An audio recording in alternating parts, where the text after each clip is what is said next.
Good afternoon, fans. Welcome once again inside the MCLA TV studio. I'm your host, Jeff Polari, here with men's basketball coach Derek Shell on the eve of the 2016 and 17 men's basketball season. Coach, thanks for joining us here today. Thanks for having me, Jeff. Coming in August, got the job and kind of had to hit the ground running, so to speak. How's the transition been for you at this point, trying to get the program in order? Being hired starting on August 1st poses some challenges as far as recruiting and preparation, but what it did allow me to do is get acclimated to the college a little bit, the surrounding area. Also let me meet some of the players and some of the people that I'll be working with here at MCLA.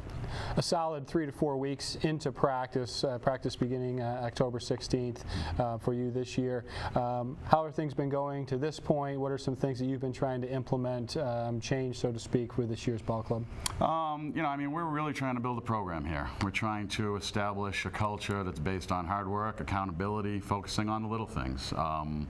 And I think we're throwing a lot at the guys, and by and large, they've bought in pretty good. We're working very hard, and there's going to be some bumps, but I think we're heading in the right direction.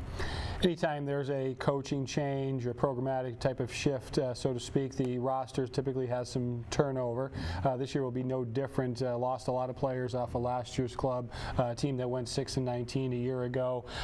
We do return a couple of key players that will look to pick up the slack in 2016-17. Let's just try to talk a little bit about them. We'll start with the big man in the middle, Shia Coleman in the middle.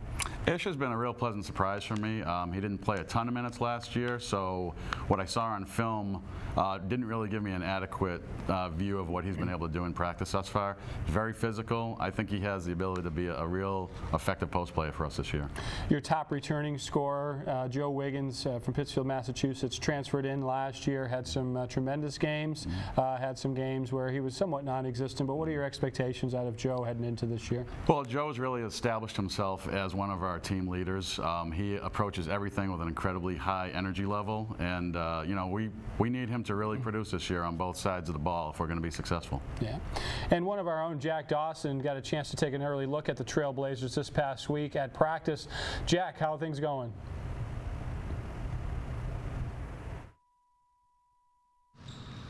Hi there, I'm Jack Dawson here in the Amsler Campus Center gym, and right behind me is the boys basketball team here at MCLA, and I'm here to bring you a preview of what is to come for this upcoming season.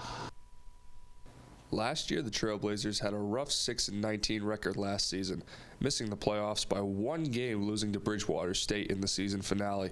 Now the Trailblazers return under new head coach Derek Shell, who succeeds former interim head coach Anthony Skiffington. With a bunch of new faces on the roster, one face he has become familiar with is Joseph Wiggins, who was second in scoring for the team behind Khalil Paul last year, who left. Wiggins, now being a major contributor to last season, will look to improve himself even more this year. I'm just going to go by the roles that I was taught last year by Khalil and Paul Maurice. It's just be patient with the program, stay on track, lead these guys in the right path, and do what I got to do to get them ready for playoffs and MASCAC, get them ready for the season. The Trailblazers have a very different roster from last year. After a lot of players graduating and transferring, it certainly is going to be a different ball club to watch play. The team will be led by 3 seniors and many prospective underclassmen, as the season will open up with 5 straight road games starting the 15th at Linden State. With the season on the rise here for the MCLA Trailblazers and a lot of new faces coming into the program, it certainly is going to be a huge season to look forward to for both the fans and everyone else. Thank you, Jack, and welcome once again back inside. So, Coach, after taking a look at some of the highlights and some of the key players in action there, one of the exciting pieces of a new season is always getting to see the new Trailblazers that are here. Why don't you elaborate on a few of the newcomers that you're hopeful will produce on the floor and give you some results?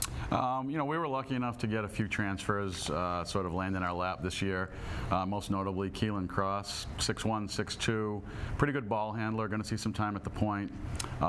Nolan Bird, sort of a stretch 4, can shoot from the outside, real effective down low. And finally, Joe Murray, 6'5", really a baseball player by trade, but we were lucky enough to have him come out. And, he's probably one of the hardest working, most positive kids we've had in camp so far. Yeah. Season opener, a little less than a week away, Tuesday night at Linden State. What are you looking for out of the season opener this year? I think nerves are going to be high. I think energy is going to be high. I think, quite frankly, it's probably going to be a little sloppy. But once we get our bearings, I'm just looking to develop a level of consistency and really establish ourselves going forward. A little bit of an awkward twist. The Trailblazers do not have their home opener until December 1st, which means you're going to be playing a boatload of road games mixed into there. How does that play into the psyche and trying to get the team off to a good start? Well, I've heard a lot of comments about the schedule, and obviously going forward, something we're going to have to tinker with to get it a little bit more balanced. But to be honest, this year, I love the fact that we're on the road a lot early. I think it gives us a chance to bond. I think we're going to be faced with a lot of adversity, a lot of challenges on the road, and it's all about getting better for the second semester in MASCAC play, and I think our schedule is going to allow us to do that. Yeah, traditionally a very difficult non-league schedule. One of the highlights in the first semester schedule will be MCLA hosting the Tri-State Shootout December 9th and 10th. Just talk a little bit about your philosophy with some of those non-league games, and then obviously the excitement of hosting a tournament. I'm really excited to host a tournament, especially since it'll constitute 2 of our 3, I think, first semester home games. Yeah.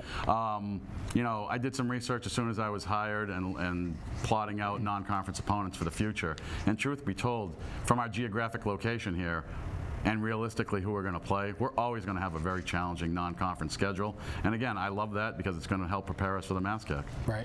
And you just mentioned the MASCAC opens up January 4th. Kind of a little bit of, again, awkward would be the term I use. We open up with students away on winter break, but we open up on January 4th with Worcester State. What is your goal or hope, I should say, between now and January 4th in terms of approving and getting the program ready for the conference opener? Yeah, like you said, those first early games while the students are on break, you kind of wish that they were on the road because support at home is a little bit sparse.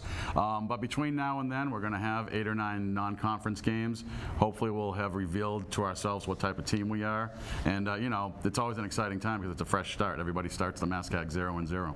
And I'm sure you've had this discussion with your program, but what are your expectations, goals? What are you hoping to get out of 2016-17? Well, realistically, looking at the amount of players that we lost from last year's roster, and that was from a 7th place team, the fact that I'm a third head coach in 3 years for this program, expectations outside of our locker room couldn't be lower, and really they shouldn't be. But that's not going to change how we go about our business. My expectations for this year, like they will be every year, are to be playing our best basketball come late February, and I hope when this season ends we can feel confident that we laid the groundwork down for the type of program that we want to build. Great. Well, Coach, I wish you the best of luck as you get ready to open up Tuesday night. Trailblazer fans, make sure you catch all the Trailblazer results, pictures, images, highlights, mclaathletics.edu, Twitter, Facebook, YouTube, and Instagram. I'm your host, Jeff Polari. Thanks for joining us. Good luck next week.